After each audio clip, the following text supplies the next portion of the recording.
So, let's take this off. Oh, what's going on? Hold on. Hide. Okay. All right. Live. We are live. What's up, everybody? This is Niki with a robotic neck today. I am in a lot of pain, but I'm here and we are going to get some homeschool prep knowledge on. So come on in. Come on in.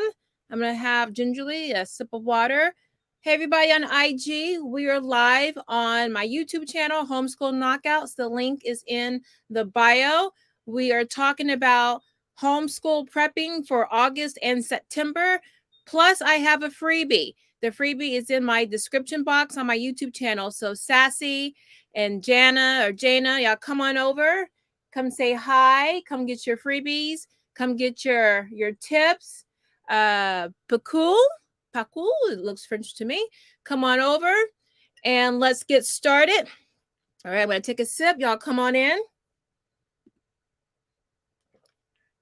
If you guys can hear me and see me, please put a 1 in the chat. Yeah, I know how many times I've been talking, bumping my gums, and nobody could hear. All right, IG, come on over to YouTube. Link is in the description box. I have a freebie for you guys. It will only be available throughout the weekend. So get it while you can. Love you guys. See you over on the other side. Okay, guys. This actually, I say this all the time. This is going to be a short video, but it's going to be sweet and packed with stuff.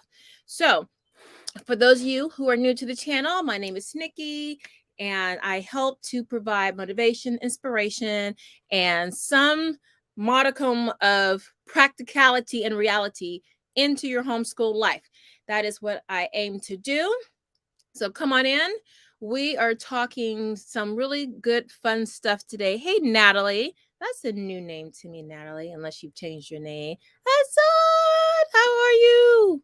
All right, good. You can hear me and see me well. Okay, so we're going to jump right into this. If you have a small win or a win, you can put that in the chat and I'll read it. Just really quickly, how we start our lives, we start with a small win.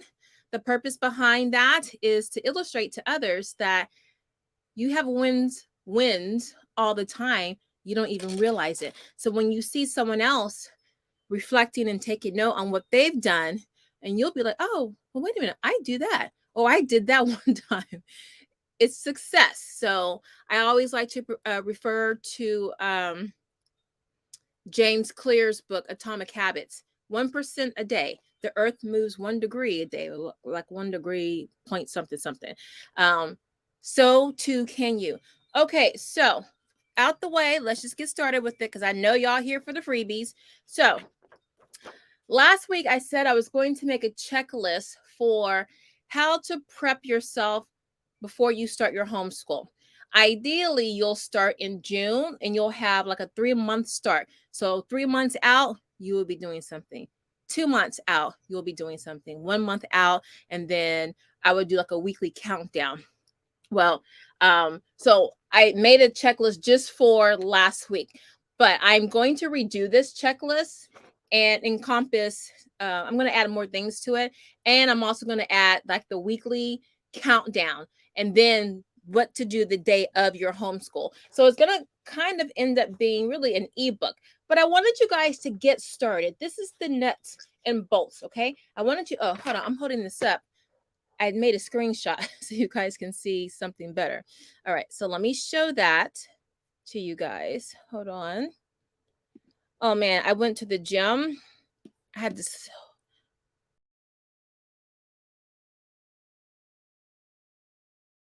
Okay, hold on. Let me see if I can move myself out the way so you guys can see. I don't know if that's working. I hope you can see. I'll just try to move like this. I need to play around with these controls on StreamYard.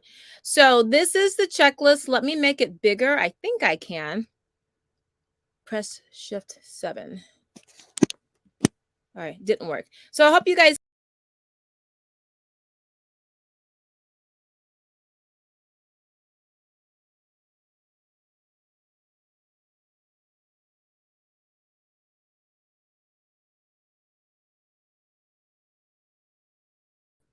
Okay, I don't know what happened. I hit some buttons and things went crazy. Hopefully you can see this homeschool prep checklist. Actually, let me see if I can just pull it up and then add it as, oh yeah, I can do it like this. Okay. Can you guys see the template on the screen? I'm going to add this preset. Shares. I'm going to share my screen really quickly, guys. Okay, convert kit. The window. Nope. Just the Chrome tab. No. All right. I think I'm sharing it. Okay. Can y'all see this? It's moving up and down. Can y'all see that? Because I can make it larger. If you can see it, let me take this off. Oh. Oh. Hold on, y'all. Okay, hold on. I need to take this off, hide it. Okay. All right, I'm going to share my screen. Okay, view tab, StreamYard. Okay. Can you see the checklist on your screen? I can't see anything. Okay, you can see it? Okay, great. All right, so now I can go back and move around. So this is your homeschool prep checklist. Let me make this bigger, make the screen bigger. Okay, make sure it's not showing any personal information. Okay, so you have your homeschool prep checklist. And you have, I'm going to redo this, guys. For some reason, it wouldn't let me change the colors that I wanted exactly. I know I always do blue. And so some of the font might be hard to see, but don't worry. When you print it out, you'll be able to see it, but I'm going to improve this. But you have your 3 months out, your 2 months out, and then your 1 month out. And for each one, you have examine your environment, examine yourself, examine your child. The 3 things we talked about last week, okay? And then I went through all the things that you want to do 3 months out, okay? Now, the only difference with this checklist is I added notes, okay? And some of the things we're going to talk about today are in these notes. So let me go back to you guys. Okay. Am I still sharing the screen? Stop sharing. Okay. So we're going to go back to that. And remember, this is going to actually turn into an ebook because it's a lot of information, but it's not like you have to do a lot of things. It's just you want to compartmentalize things so they're in manageable chunks. Okay. Ashley Evans, hello, my dear. You see it? Excellent. Hey, Zoe. You don't see anything now? I just took it off the screen. I'll put it back up though. I'm just joining this. What did I miss? You haven't missed anything yet, Ashley. So all I'm saying is I have a freebie in the description box. Just click on it. It says free 3-month homeschool prep checklist. It looks like this. And you'll just give me your handy dandy email. And I know some of you who are veterans, you're always giving me your email. I'm trying to make an option where you can just download it and not have to do the email. That'll be coming once I get a little bit more tech savvy. So download that. Okay. Now, last week, a quick recap. We talked about when you're prepping for the new school year, you got to get your mind right. You got to get your environment right. You got to get your kiddos right. Okay. And you need lead time to do that. It's not going to happen overnight, the weekend, the week. You need time because you're going to make mistakes. You're going to get lazy. You're going to get forgetful, and life is going to happen. So I give you this far lead time so you can recover from all of those obstacles and then get back on track and continue. For example, I know one of the biggest issues that will throw you off is food, dinner, breakfast, lunch, whatever. Because that takes up a lot of time and energy, especially if you're cooking and doing everything after a long homeschool day. So one thing you might want to get going with during this summertime is learning how to get your meal prep game on. I love J. Morrell Stewart.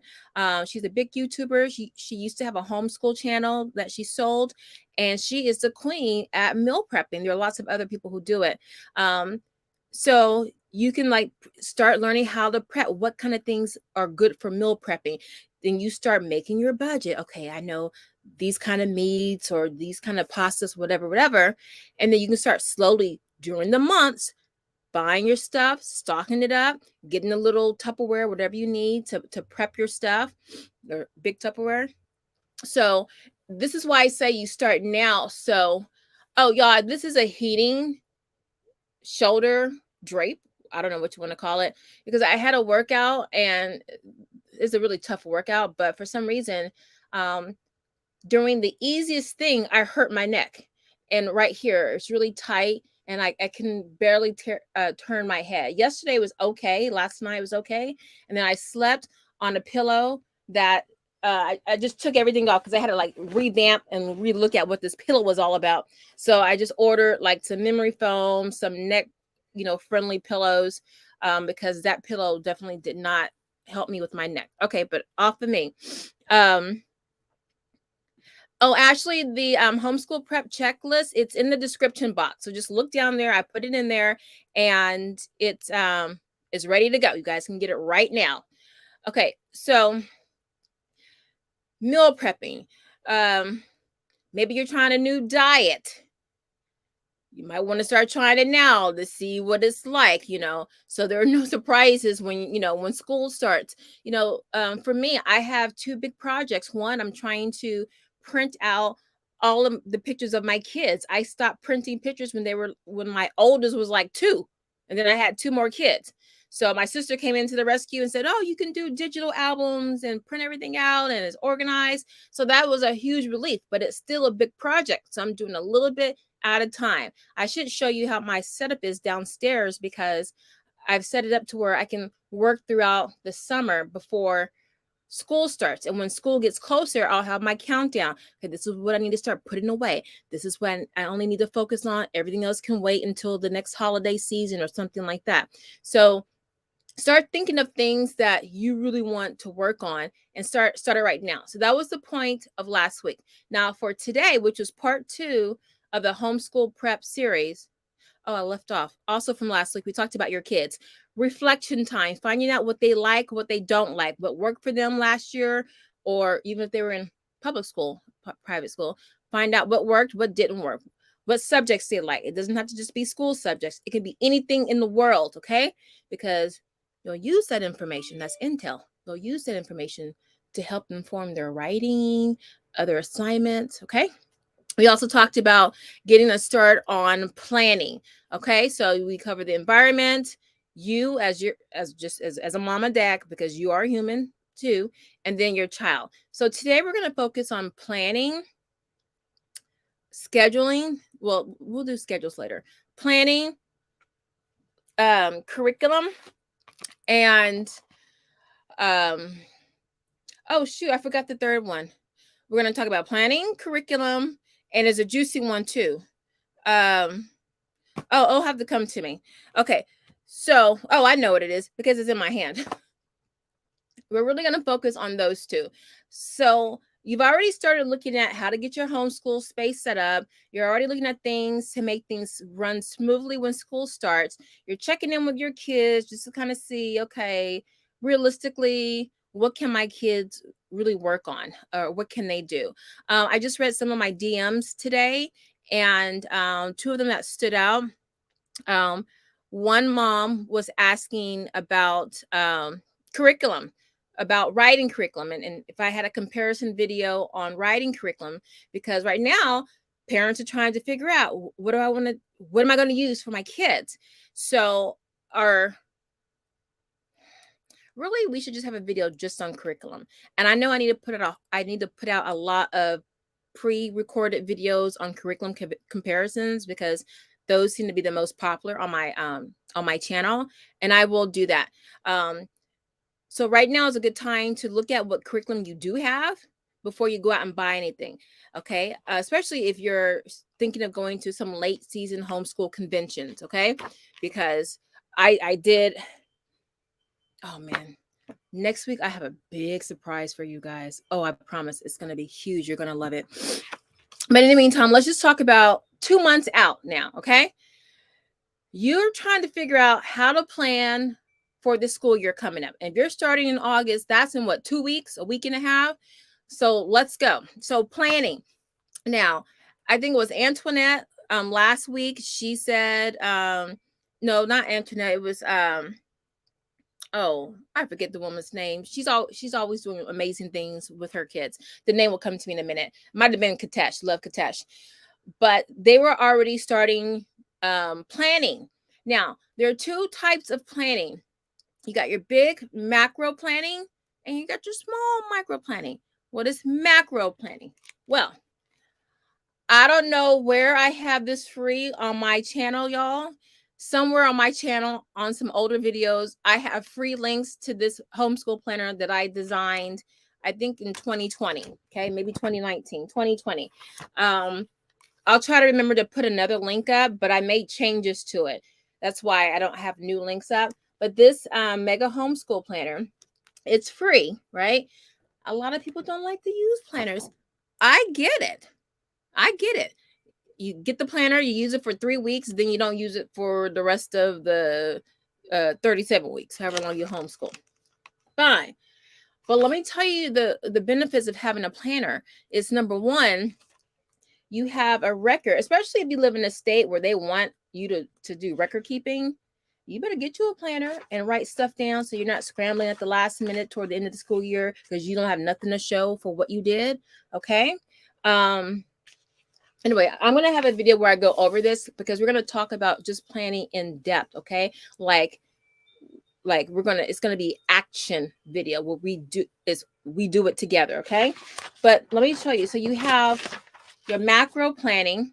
Okay. And that will start with your vision. Honestly, this is part of the macro. Okay. What is your vision for your homeschool? Why are you doing this? And how do you get there? Also known as a roadmap. Okay. Oh, I have this somewhere on my laptop. But again, I'm going to do a video where we just walk through this. I'll give you time to get this, and then we'll go through it together, okay? And I'll have the screen share where I won't have to be holding this. I can actually write and show you stuff on the screen as we go along, like my document reader, okay? But this is just to give you an idea, okay? Your homeschool vision. Maybe you pulled your child out of school midway because your child was bored and was starting to act up. My child was just really, really smart. Everybody says their child is really, really smart. My child was really smart. And I needed to give him really challenging work consistently in all subjects, right? So I knew for this child, I had to keep throwing firewood into the fire to keep that fire going, okay? And by the time, we were getting ready to get out of school, the teacher was throwing little lint balls in to keep the fire going. I'm like, no, girl, it's not going to work. You need big old oak trees and branches to be thrown in the fire. So I knew that I was going to have to find really vigorous ways of keeping him engaged. So my homeschool vision was, we are just going to go on a curiosity quest. Well, we're going to de-school first, then go on a curiosity quest, whatever he liked. We were just going to deep dive, and he was just going to devour everything within a parameter, my parameter, okay? So that was my vision of our house. Was always rich with books, with manipulatives, with hands-on items, everything. So that was the vision. And then why we homeschool was because can't nobody do it like mama. But seriously, so the reason why was because my child at the time, because I homeschooled one at a time, and then eventually all three at the same time, he needed more challenge. When he stopped liking learning, that's when we had to leave school. So that was why, to continue the love of learning and being curious. And then how do we get there? Well, I love Lakeshore.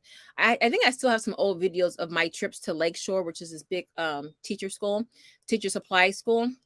And I would just go and I would get things that, I'll have to show you old pictures of how, well, you'll see those old pictures when I go through my picture project that I'm doing. We had a huge homeschool room. I had stations. We did a unit on dinosaurs. I had a record with dinosaur songs. I had a little excavation area. I had obviously the dinosaur books. So I wanted, how we get there, how do I get to keeping the curiosity going with my child, was making the learning fun and interactive. So that was how do we get there. So everything was interactive. It was fun. It was hands-on. I got kids. I got boys. So that was how we get there. Okay. Now, still part of the macro planning. Now, And that's the philosophical, right? That's the philosophical. When you have the philosophical, that's your internal compass, and it helps you to say no to things when you really know what your vision is. All right. Now, oh, and then here's just another version where it's big picture. Some people need words set to them differently. So basically, big picture, end of the road, and getting there. Okay. So that's just another way of doing your vision. Okay. Now, your big planning. So I think it was Katesh, or I forget the other one, who talked about taking a calendar and then looking at what to do. So you're like, okay, I got my calendar. What do I do? So this is what you do. And remember, this is just a quick little overall, because we'll go more in depth. So this is 2020. But if you get my planner, look at, say you start school in August, okay? You're going to go on your computer, your phone, and you're going to type in events in, say in my case, LA County, okay, in my city. Or you can do your county, however far you want to drive. You can be your county, the county next to yours, county 2 counties ahead. If you're a driver, you could be in the other part of the state. You're going to put down events going on in Harris County. That's Houston. And that's just a start, because you're going to get a lot of stuff, and then you'll fine tune it. Events for kids. But I wouldn't just put kids in there, because there are lots of things that just aren't for kids that are good for kids. So do both searches. Just write it down in a note section. Like here in the back, I have a note section. Well, I'm going to show you notes. You write it down in the back, okay? Now, once you have events, then you'll put activities. Okay, I'm giving you keywords. Then you'll put museums, exhibits for that month. Just put it in, maybe do the first 2 or 3 months, okay? Because sometimes you have to like get tickets ahead of time. So go up to 3 months, or just for that semester, and just put in for that area, okay? Look and you'll start to see things. Go to those websites. You should be on the mailing list of every museum, science center, aquarium, state fair, county fair, all of that. You should be on the mailing list on all of that. And here's a little pro tip. When you go to those websites and you scroll down, you'll see either it's on the home page, or it might be, or it's on the About Us page or the home page. You'll see their partners, who they're partnered with, other companies.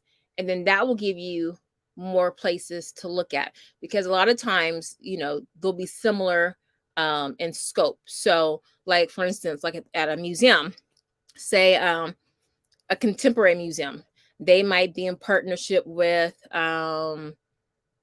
kids museums, or they might be in partnership with summer programs that focus on tech or creative writing or something like that. So they'll all kind of link up eventually. So you always want to go to the home page or the About Us page, and then look at other organizations or institutions that are affiliated with the one that you're looking at. Okay, write all of that down. Okay, you want to write down, what does it cost? Do they have free days or free homeschool days, or first Fridays, early Fridays, first Fridays, last Fridays, whatever, to get in? Okay, so you can start calculating what your costs are going to be. Okay, so you want to find out what it's going to cost. The best times to go almost always are in the morning. Okay, and you want to look at the events that they have. Do those cost an additional amount? Okay, and then find out parking. Well, I don't know about y'all, but in LA, parking could be a grip. So you don't want to be surprised. Just keep those things in mind. So when you're looking at the planning, you're looking at events that are coming to your town that you can use to work with your homeschool. Now, the other part of the planning, handy Google. You're going to type in, and I can't remember the website. If you guys know what it is, let me know. It's called What Happened in the World Today. And it's a website. I don't know if you can subscribe to it, and then they send you like a daily email. And each day, in each major category, science, technology, the arts, politics, and something else. But like 5, 6 major fields, they'll give you something important that happened that day in the past. It's phenomenal. It's a great way to generate ideas, just to have awareness of what's going on around the world in lots of different fields. So you and your children are very conversant in any topic. Okay. And then again, they'll almost always have a link to something about that event of the day. For example, if they do something like on what's today, 22nd, July 22nd, in this day, July 20th, 1967,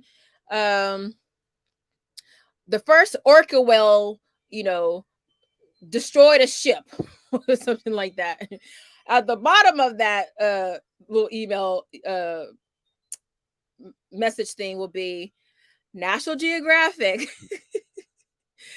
pictures of orcas. It'll have whatever major things that are involved with it. You'll have like something that's affiliated with it where you can continue the learning, right?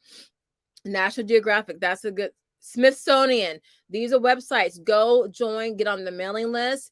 You'll start getting a lot of information. Some of the things you can do are virtual. Okay.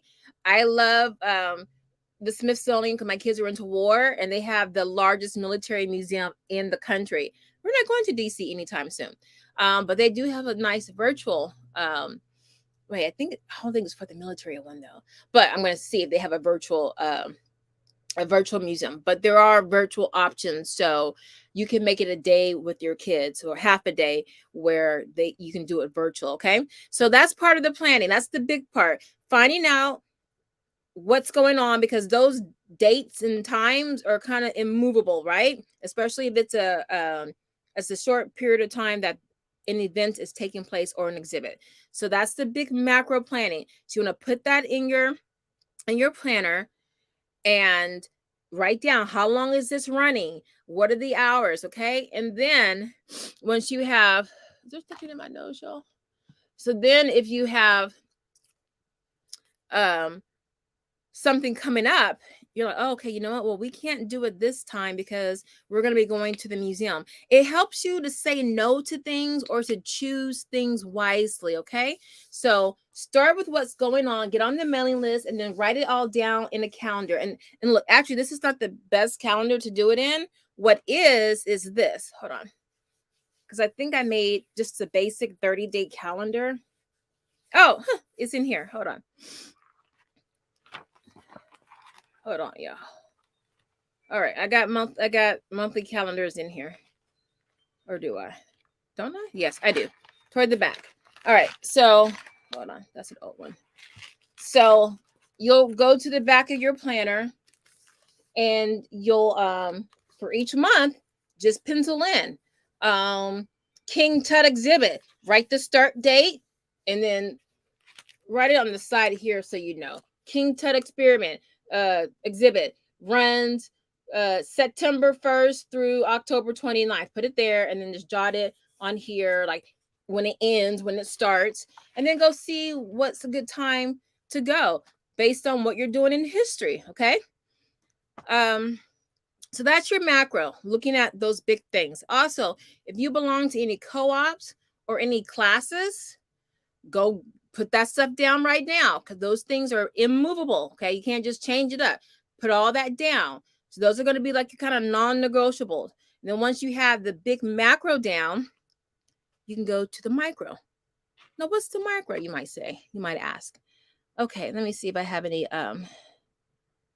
comments. Wow, the love of learning. Yes, when you have the love of learning, that forgives so many things, right? You can do anything if they really enjoy learning. Can you put the events website or channel in the chat? The events. So, Katesh, so what you're going to do is type in, hold on, what did I say? Events and insert county, city, state. Okay. All right, I just put that in the live stream chat. So you're going to type in events and Idaho. Events in Des Moines. Start with the state, and then go county, and then go city. And then if you're a town, like a smaller town within that city, or like a little, if you're, an area, some cities have just big areas that are like the size of a city, put it down like that. So you'll have like at least four things to look for: state, county, because the county is larger than the city, state, county, city, town, or area. Like in my case, like we have the west side, LA, downtown, the valley, the South Bay, Inland Empire. We have areas. So, and you'll just put events going on in Houston for September. Okay. Also, if you have those events newspapers, they're usually free. They'll have events going, and they're almost always at the grocery store. At least I hope they're still there nowadays. They almost always have digital versions, but just put events, free newspaper events, something like that. Let me see if that works. And then, so in that newspaper, it'll have what's going on, and it'll do it like a month out, and it'll show you all the events going on around town. Let me see what it's called. See, over here we have, well, I don't want to say the name because it'll give away where I live, but free events. What is it called? Events locator or events calendar? Events calendar in newspaper. It's a crappy search, but let's see. Okay. Oh, okay. So they're called calendar of events in your newspaper. Okay. So you'll put in calendar of events,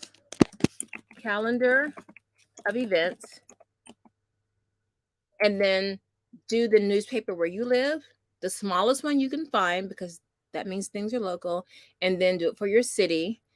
Calendar of events. Okay, of events. And insert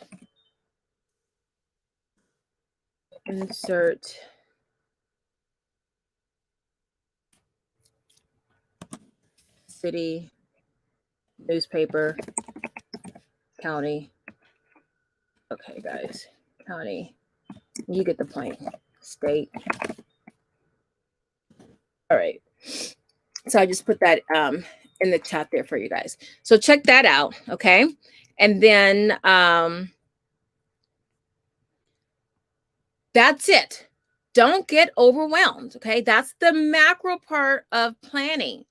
The micro is where you're going to get overwhelmed because you're looking at your monthly, your weekly, your daily, loop versus block scheduling. Well, that's more scheduling, but you're don't worry about that just yet. Right now we just want to get things on the board, okay? So so start there. Oh, hi, VG. Thanks for the mega homeschool planner and the checklist. You are mighty welcome. I know you asked me in a DM a while back, VG, about, it was like math supplements, I think. I think I answered that, but let me know if you still had another. No, I answered it in the video, a following video. I don't know if you were there for that video, but I did answer your thing about, I think it was math supplements or math testing, something like that. All right, any questions so far? Okay. Hey, Tiffany. Oh, hey, Tiffany. I just saw one of your DMs. I just came on. Did you happen to answer my question? No, I'll do it right now. I wanted to make sure you were on. So Tiffany asked, I hope it's okay to share, about writing curriculum. And she was trying to, if you don't mind my sharing this, Tiffany, because everybody has this question, like, which is the best curriculum for my child? And you mentioned IEW, which is the Institute for Excellence in Writing, and Writing and Rhetoric, Fable, which is book 1, the first book. Okay. I've used both, but I use IEW when I just started my homeschool journey, and my child did not like it, but it worked. Here's why. Andrew Padua, I think that's how you say his last name. Now, remember, this was like over 10 years ago. So things have changed so much since then. But he made these videos that you would watch and then do the work. And the videos were, for my child, were really boring. And the prep work for the parent, you had to watch almost like an hour video or listen to something, and it was teacher intensive. As a new homeschooler, I did not like that, but I skipped a lot of stuff. And when it got to like the outlining, how they did the writing, it was a winner because it was like straight to the point. It was very formulaic.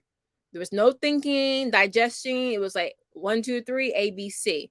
So for a child, it's very academic focused writing. For a child who doesn't like writing, or they just don't care about it, they just want to get it done, that would be perfect because it's no frills at all. But if you have a child who's very creative and they want to know the why behind stuff, they might need something more. So you really got to kind of know the temperament of your child and what your tolerance level is as a teacher. How much prep do you want to do for every subject, right? Okay. For writing and rhetoric, now you guys know I like literature-based curriculum. Okay, so many different layers of benefits wrapped up into that. If you were to go with writing and rhetoric, I started my child who was in 3rd grade with writing and rhetoric. It's 3rd or 4th grade. 3rd grade is a little advanced, but it's absolutely doable. And it was an absolute hit. They didn't like it toward the end because it got a little rigorous, but they were already all into the system of doing things, so they just did what they had to do. Writing and rhetoric encompasses grammar. It's not enough as a standalone grammar. It's not, but it's there. And if you want to skip it, you can. You'll get through the book faster. If you want to incorporate it, just know you need a supplement with it because it inches very slowly. But I have to tell you, how they approach grammar, I love it. It's not memorization, rote stuff like that. It's very critical thinking like. For example, my son who's writing an essay right now on bullying, and he was working on his thesis and he was kind of stumped, and he kept conflating the claim with the topic in the thesis. And I was like, you got to rewrite it. And so I said, rewrite it the way you do in writing and rhetoric, how you manipulate your sentences. And says, oh yeah. And because he has so many examples of doing it and so many examples of seeing how you can take one sentence and write it and flip it so many different ways, he just like, oh, I forgot I could take this apart. I can rearrange it. And he was good. So those little hidden benefits, grammar doesn't teach that. It teaches you, oh, what's the predicate nominative? What's a transitive verb? And how is this, but how to manipulate language is what it teaches undercover in that book. And I love that. It's the pure manipulation of language, because language is tricky. It's full of spells and pitfalls. Y'all know, I can go into a rabbit hole with that. And it helps for your child to see those landmines. Okay. So I'm biased, but if you have a child, if you're just starting out, if you're short on time, if you just want to try something that you just want to try it, try to find it from a friend before you buy it, because at the time you had to buy, there's CDs, there were the pages you had to print out. I believe it might have been a book, but I think we had to print everything out. So there was some work involved. So think about that. Now, your question about grammar, if I recall, was, would you have to supplement the grammar with writing and rhetoric? Yes, because there's not as much application with grammar in writing and rhetoric. What do I mean by that? So you're learning how to work with direct objects, right? And you'll have just maybe 3 or 4 examples to work on that. Plus you'll have examples. But for grammar, especially for younger children, it's repetition. It's repetition. So getting a book like, you mentioned, I think, Fix It Grammar. I love Fix It Grammar. Also literature based. Fix It Grammar, Daily Grams. We use Daily Grams. anything by Evan Moore for grammar, just to keep their chops, going, to keep them sharp. I would definitely get one of those books, because really those books, they'll do a little review, not that much. They assume you've been exposed to it, but then you can start to see if there are any gaps, and then you can always shore those up. So those are two things to think about. I would say for a third or fourth grader, hands down, I would start with writing and rhetoric. All right, let's see. Hey, Malibu, it's good to see you, my dear. VG says, yes, you did. You addressed my question on supplements for after school and middle school prep. Oh, yeah, I was totally off. Okay, good. I'm glad. Let's see. Adrionia? That sounds beautiful. Sounds Greek. If I may ask, what did you use for grammar? Oh, I use everything for grammar. I think out of all the curriculum I have besides math, I have used the second most often used curriculum I have is grammar. I've used it all. I am going to be doing recorded videos. I've actually started some on just a different curriculum, and then I give my pros, cons, the cost, time commitment, what, how does this work with certain kinds of teaching styles, learning styles, things like that. And so my reviews tend to be a little lengthy, but those, I will be dropping those. Have you had a chance to look into, yes, as a matter of fact, I have it right here on my website. On my homepage. Hold on, let me pull it up. So it looks like, let me pull it up.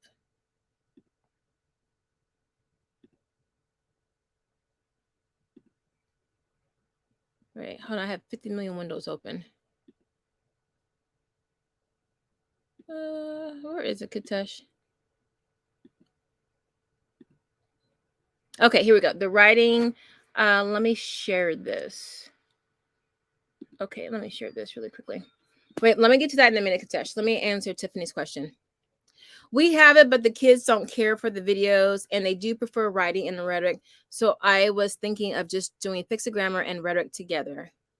Yes, actually, that's pretty ideal. And Tiffany, I have a video just on writing and rhetoric on fables.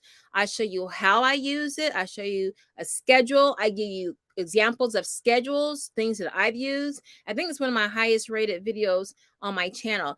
It just I have, I think, 2 writing and rhetoric. One is something, and then the other one is how I use it. So, but watch both of them, okay? And then I think I have one. I used to have an old one on Fix It Grammar. I don't know if I put it up there or if I took it down, but go look. I have that. Okay.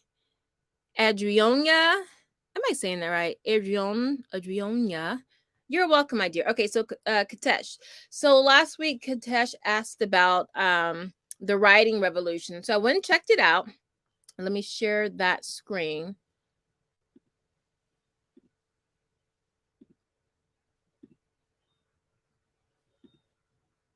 Hold on, I'm trying to find, because their little icon thing is generic. Okay, so share screen. How do I do that? Hold on, y'all. Present.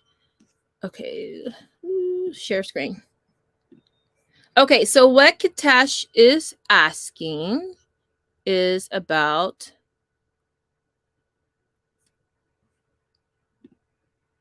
okay, I think this will be sharing. All right. Put a 1 in the chat if you can see the writing revolution. Oh, add to stream. Okay, there we go. Okay, so what Katash is talking about, right?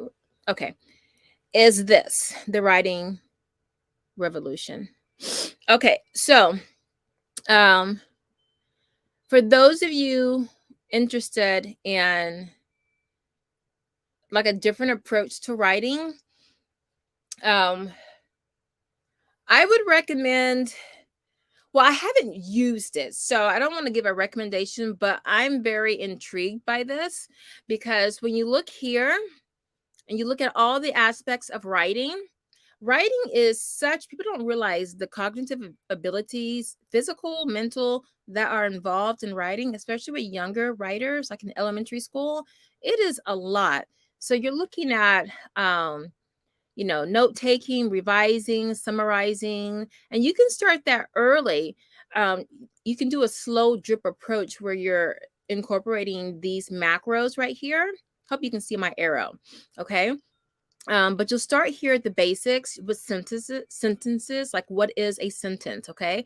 Then, and this is a typical trajectory for writing. You'll start with what makes a sentence, okay? And if they need more help, then right here would be your parts of speech, okay? You really want to know what the parts of speech are. There are 8 parts of speech. Hold on, let me put myself back in here. Oh, you can see me. There are 8 parts of speech. That's going to be your nouns, adjectives, adverbs, conjunctions, prepositions, whatever else I left out, interjections, things like that. So once your child has a working definition for that, and I have found the best book that goes over the parts of speech is Michael Clay Thompson's Grammar Island. It is a story on the 8 parts of speech. It's beautiful. Your child will not forget the 8 parts of speech. Once they have that, I wouldn't put them into sentences. Even if they're in 5th grade, 7th grade, I don't care if they're in 9th grade. They don't know the parts of speech, start them there. Then you go into how to build a sentence, right? And then, basic subject verb, and then you build on that. And then, so I like how it kind of reminds me of the 6 traits of writing. And then you go on to building paragraphs and your outlines. Now, what I wanted to do, that's what I didn't have time to do. I wanted to look at how they teach outlining. That's very important. I have really rarely seen it taught effectively, except for this one little book I found on Amazon. It takes all the abstractness out of outlining. It takes it out and makes it very concrete.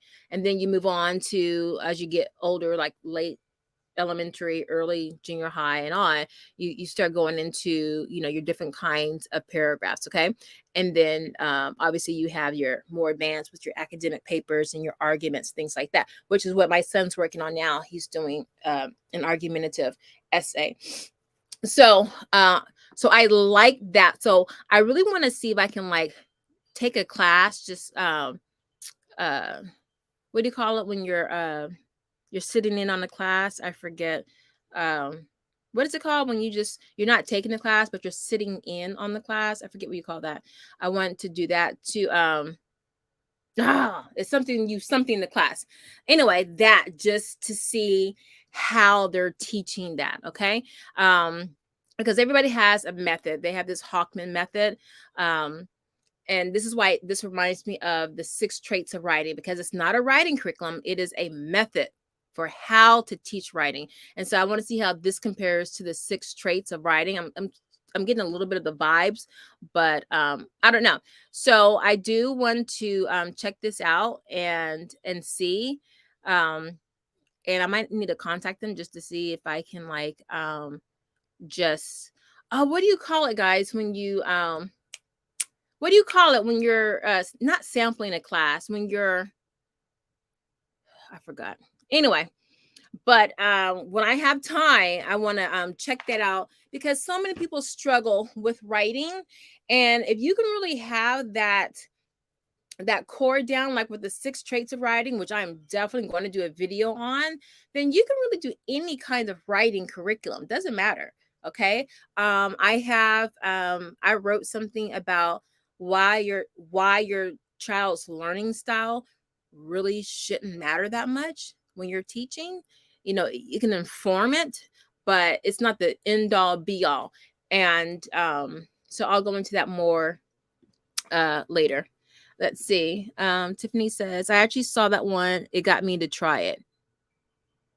Oh, which one are you talking about, Tiffany? You actually saw what? I'm not sure what you're talking about. Let's see. Move that for a second. We have done so in our read aloud, it has been very helpful just in understanding what my kids comprehend.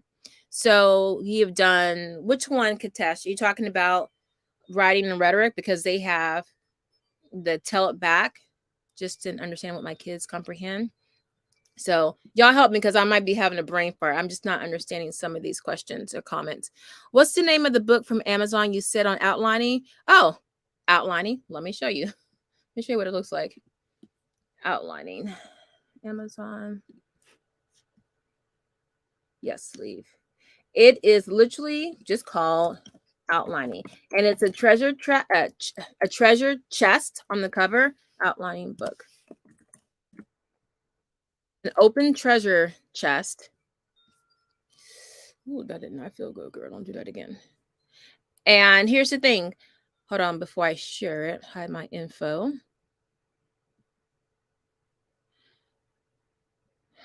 Hold on, let me just open this so you, because it's showing all my delivery information. How do I did it last time. I just want to get rid of this here.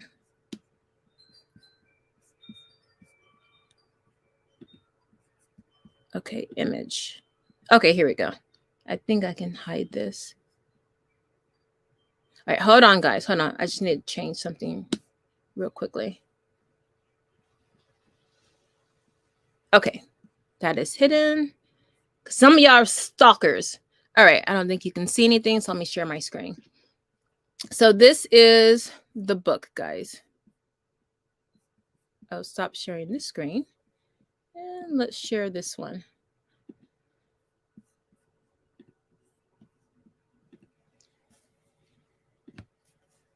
Oh, God, that's me. All right, beginning outlining. So with the beginning outlining, it says grades 3 to 4, and then like middle school. They're all the same. They literally, oh, hold on, let me share this one. It is literally all the same. Okay, that's what it looks like. So it's a treasure chest, an open treasure chest. It says beginning outlining, and the books are all the same. So take a screenshot of that. And it really breaks down in such beautiful steps the outlining process. Okay, it can get confusing. It really can. Let's see. It's called, oh, thank you, Zoe, auditing. When you go into a class, you don't pay for it. You don't get the full benefits of the paid students. You are auditing the class. Thank you. It was killing me. I can't remember that. Katesh says, there is a professional development for teachers on this online. It convinced me to try it out and buy the book. Oh, thanks for letting me know that. Okay, so I'll check that out. Let me write that down because I'll forget when this live is over. All right, Writing Revolution. So Katesh, you might want to come on and give us a testimonial on that.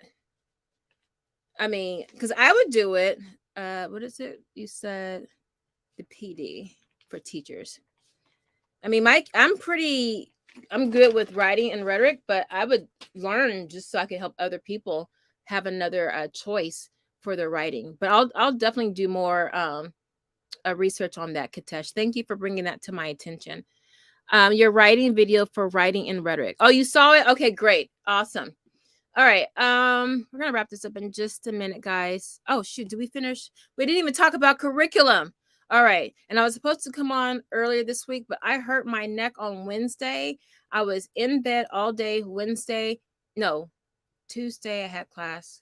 So it was like Tuesday afternoon all the way until Wednesday, and then Thursday. And I dragged my son out to a football match where there was no match. It was beef going on. Oh my God, it was a waste of time, and my neck was out there exposed. So I didn't get anything done. No pictures, no project, nothing. So I'm going to try to play some catch up. It's a method on the Writing Revolution where you say a phrase about the chapter and have the student finish it with because, but, and so. Oh, girl, I was going crazy. I'm like, okay, is she leaving something now, or am I having a brain aneurysm to see what they know from the information? That's actually an old school tactic. If you look in the books from the late 1800s or early 1900s, it's almost like not, I don't want to say Charlotte Mason, but like an old English approach for reading comprehension. Yeah. It's definitely classical based, and you do it with really great works. That, okay, so the reason being is, especially if you're a classical student, a classical approach, if you use a classical approach, which we use, we interweave it, through our homeschool, there were lots of great books to read, and there's so many. And you can't possibly have all the time in the world to read all of these great works of literature in the world. And so, and then to like read it and then remember it and retain it. And so, if you watch, I've seen that approach, something similar to that. I think it's Dead Poets Society. I think they had one scene in the classroom with Robin Williams where they do that, something similar. I want to say it's either that or it's a British movie where it might have been The Prime and Miss Brody. I love that movie with Maggie Smith. The Prime and Miss Brody is a private boarding school in England, classically based. So, but you'll see it in that. So I'm gonna revisit that and see what where the Hawkman method is coming from. Okay, but I did look through it, but I wasn't really sitting down and taking notes and trying to see what's here and what, because I got some stuff I got to get done, and I got a big project that I haven't told you guys about, but you will know about it next week. So I've been more focused on that. So I'm definitely going to check that out. Anything that brings in some components of classical education, that's one of the better things I like out of that philosophy, because it really helps to synthesize information quickly and make a decision about that information quickly. Also great for standardized testing in the future. All right, we're gonna wrap it up. If there are no more questions or comments, we're gonna have to make a part 2. I know I just talked about the planning, and that was just the macro part. We need to talk about real quickly the micro part, which will be I'll just show it to you guys. I'll just show it to you. Okay. So you'll have, your micro planning, your short-term goals, okay? This is in my mega planner. So you'll just see, I'll just take one part right here. Wait, hold on. Right here. And you'll have your goals, strategies. I have a video where I fill it out and I give you examples. So say a goal is for your child to master multi-digit multiplication, or to be able to write a 5-sentence paragraph, or to learn one chord on the piano, whatever that goal is. Or your child, is younger, to be able to write for 1 minute. Or like with my child, we used to do free writing, where you had to write for 1 minute, and then each day I'll add 30 seconds or a minute. So by the end of the week, he's writing consistently for a period of time. That's to help build up your stamina, okay? Not just your thinking stamina, but your hand-eye coordination, your stamina, and just being able to focus. Also your focus, okay? Because remember, you got to work on your child's working memory. People don't want to talk about that. That working memory, how much information you can hold in your head successfully, is really important, okay? So you'll have what that goal is, your strategy for how to do that, and then all the steps, the 1, 2, 3, this is what we got to do, and then the dates for that, okay? And you just put it if it's done or not, okay? Are you going to give them a reward? Okay, and then when it's done, what's the date? Okay, when do you want this done? So that would be a micro. It's a goal, but you want to plan it, right? So the planning, the first 2 parts would be the planning part. What's the goal and the strategy? So your child could not master fractions last semester or last year, you're going to plan to work on shoring up those weaknesses, okay? If your child flourished in writing, then your goal is to up the ante. If they read 7 huge books last year, maybe make it 9 books. So you're going to be planning.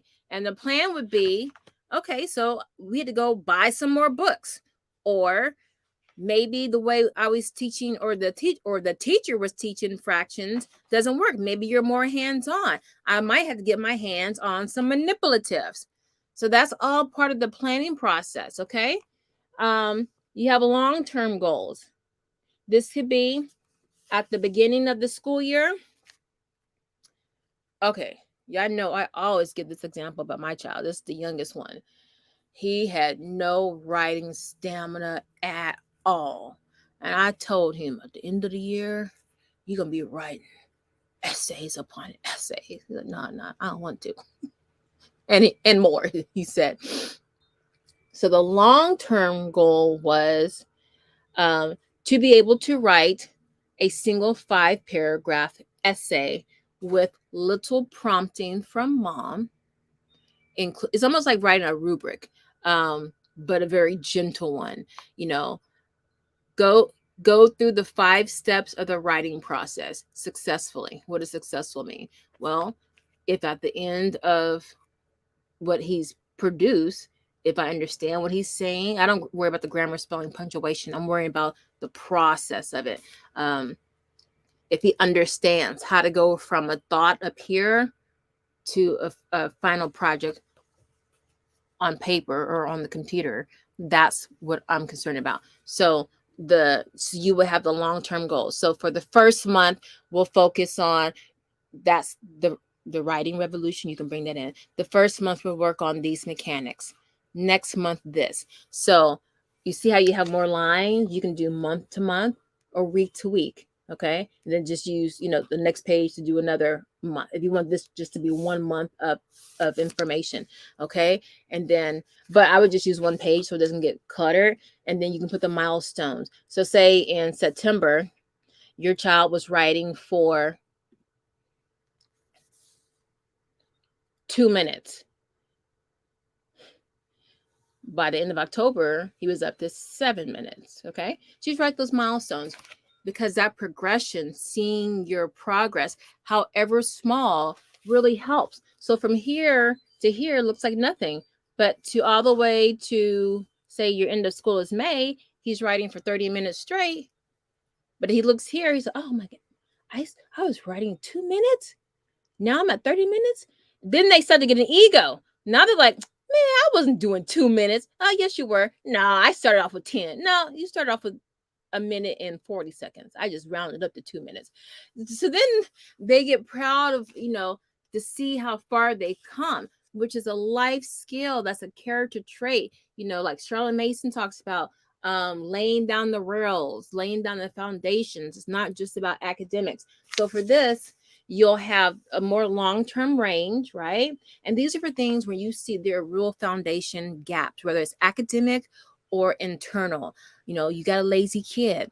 You're going to have to work on, getting them to maybe working on their study skills or working on being, orderly and clean. Like, they can't find their stuff because their room is a mess. They can't find their work because the book is somewhere outside in the backyard. If you want... you need time to work with those kids, this is what this page is for. Okay. And then jot down. But see, you as mom or dad, you got to be paying attention and you got to remember those milestones and then write it right here so you see it. Okay. Because then that encourages you to keep doing what you're doing. Right. All right. So that's another micro plan. Remember, you're just starting off with figuring out what's the problem. Okay. And then you start to get into the micro planning. We're going to have another video on this. Okay. If you're into unit study planning, even if you use other approaches to homeschooling, this is great because it helps you immensely with your planning. You sit down on a Sunday or on the weekend and you go over, first of all, do inventory of what you have so you can avoid buying stuff over again or, realizing you bought it, but then you gave it away to somebody. You might want to do some inventory of what you got. Okay. You can use this as inventory if you wanted to. Okay. But this is an ultimate planner. It doesn't have to be just for unit planning. This could just be to see what you got. Okay. Y'all know I like to color code everything. Okay. Any subject. That's another example of a micro plan. Okay. talking about planning, field trip planning. So when you do your master plan, you look at all the events going on in your neighborhood, your city, your state, your county, all of that. Put this stuff down. This is in my planner. Put it down. Write it down. You write it, you're more likely to do it. Put all that information down. Okay? All those trips are field trips. Put all that information. Ooh, can't do that. Put all that information down. Okay?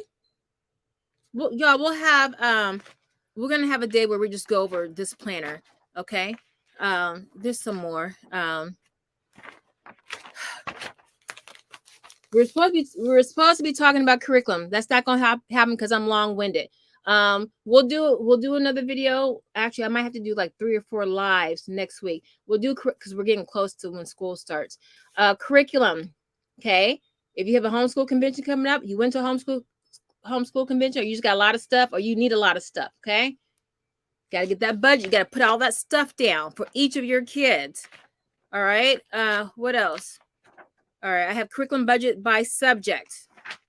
Curriculum budget by kids. What else? So my homeschool planner is not just like, what do you do day by day? You can do that, but it's really get your ASS together before school starts. I got a book planner for the books that they read. Okay, this is okay. I'll turn this page. All right, then you got your daily lesson planners. Okay, help you think out. Even if you use an all-in-one lesson, curriculum where everything's laid out for you, write it down. Write it down. Even if you just cut and paste it, especially if you're in a state where you have to keep records, write it down. Maybe at the end of the week, make you have some wine, put on your favorite show, and then every couple of minutes, just write that stuff down. 1%, just a little. Okay. I have a sample of how you can fill that out. Wait, is that the same page? Hold on, y'all. I think it was okay. All right, this is a schedule, so it's not the planner. It's like, this is the action plan, right? The action plan. You plan it, then you do it. Okay, so samples here. So we're just gonna pass to that because this video is already long. And then we go into actual lesson planners. Okay, so I have a couple versions for that, and then yeah, okay. I'm about to wrap this up. All right, then I have the monthly planner. This will be continued because I need to put ice on this because the heat's not working anymore. Any questions before we get out of here? We are 1 hour and 7 minutes. I'm sorry, y'all. All right, so we're gonna get out of here. There's no more questions or comments. Thank you guys for sticking with me this long. You guys are my diehards. We will definitely carry this on over, and I know I said last week that I would do lives this week, but my necks really bother me. But next week, because I'm behind, I want to get more curriculum reviews out so you guys can make decisions, because I know it's under the gun, and some of you want to know if you have buyer's remorse. So we'll get on that. We'll definitely get on that. Okay, so if there are no more questions, we'll get out of here, and we'll be doing, maybe I'll put a poll up to see if you guys want to just get the planner, and then we just go through it to, help you get going. I'll figure something out. I promise. Stay tuned to the community section. I love you guys. I will see you in a couple of days. Okay, bye-bye. Oh, you're so welcome, guys. You're so welcome. All right. Enjoy. It's Friday. Enjoy your weekend. Enjoy your weekend. Oh, and if you will, so kindly, can you put a like on the video? You guys have been really good about liking the videos. I really appreciate that. That helps to keep my videos out because I don't do recorded videos. I haven't done them in over a year, so YouTube kind of doesn't like that. So it doesn't really push my videos out, but I will be doing more recorded videos. But I appreciate the lives and the support that you guys give me on the live. So thank you so much on that, and I really appreciate it. Thank you, Adriana. Am I saying your name right? I keep wanting to say Adriatic, like the Adriatic Sea. Oh, yo, Adrian. But Adriana, Adrionia. Now I have so many versions in my head.